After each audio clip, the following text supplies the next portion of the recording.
Book 3, Section 11 of Boethius's Consolation of Philosophy begins with Boethius's eager cooperation with Lady Philosophy.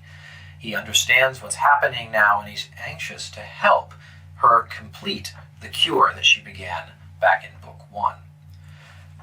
Lady Philosophy makes 5 important points in this section I want to call your attention to. The first is the identification of goodness with unity. She says on page 95, after reviewing what they've discussed in the previous section, when we consider that these things that are not good because they differ, become good when they merge into one, does it not seem that they become good because they approach unity?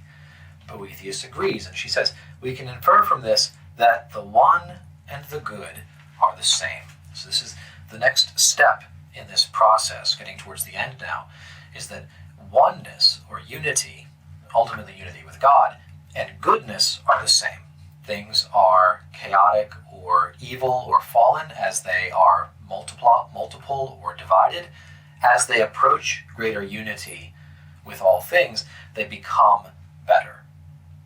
This takes her to her second point on the next page. She says on page 94 that existence and unity also go together. She says at the top of 94, you also know that everything that exists endures and perseveres as long as it is a unity, but is destroyed as soon as it ceases to be a unity. So when we cut something up or break something up into little pieces, it stops being one thing, it stops existing at all. If we cut an animal or a plant in half, with rare exceptions, it stops being what it is and becomes something else, something lesser. So we're finding that unity and goodness and existence all go together. She develops this thought further down the page when she says, is there any living thing that, if it is acting naturally, abandons its appetite for existence and survival and wants its own destruction and corruption? And it's obvious that the answer to this is no. No animal seeks to destroy itself, and it's also true of plants. It's also true, she says, at the bottom of the next page, of inanimate objects. So let's take a look at this very briefly. We can think about animals seeking to continue living. Every animal wishes to continue to survive. Plants as well.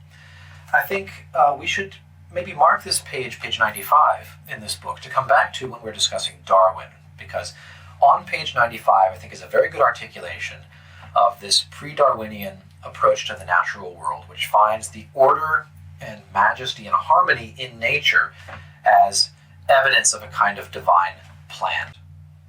She says on page 95, nature gives each plant what is appropriate for it and keeps it alive as long as possible. So she refers to the hard outer bark and the soft inner parts of trees.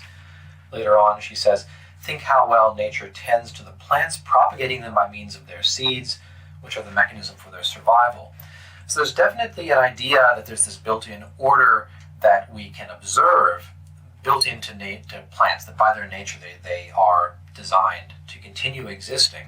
She says this is even the case with inanimate objects, and her examples from pre-modern physics will not impress us too terribly much. Flame that tends to go upward, rocks that tend to resist being broken into pieces. We'll come back to this and discuss this, I think, in more detail later on. This takes us, though, to her next point on the following page, that the survival of things is not a matter of their willing to survive. It's a matter of their inner nature. She says on page 96, even in living things, then the love of survival is not something that is willed, but is a consequence of natural principles. The point here being that for animals, for plants, she thinks even for inanimate objects, the principle of unity is built into their very nature. By their nature, they tend to try to persevere as a single thing rather than as multiple things.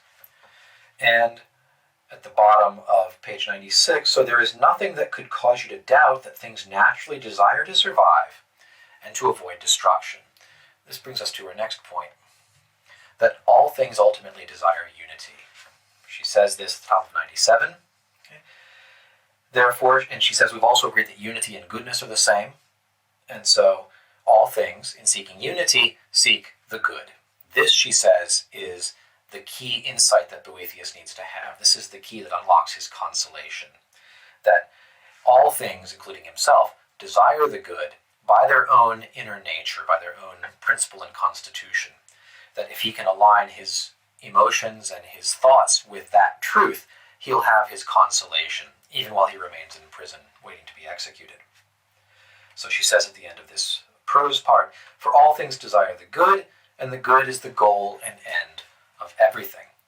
The poem at the end of this section brings up the idea of Platonic memory again, that things that we learn are ultimately acts of recollection, that we are rediscovering things that we used to know. So she talks about one who seeks the truth, wants to avoid misleading paths, must turn his vision inward, a very Platonic idea. On the next page, the light of the mind was never altogether dimmed by the heavy flesh. And then at the end of the poem, Plato's muse tells us the secret. Those things men once knew and thought that they had lost can be remembered. And this is what is happening to Boethius as he recovers his philosophical identity, as he learns to think correctly again. He is remembering that the good is the goal and the end of all things. And this will be the key to his consolation, as we'll see later in the book. This brings us to the end of section 11 of book 3 of the Consolation of Philosophy. I hope you found this helpful. Thanks for watching today. Goodbye.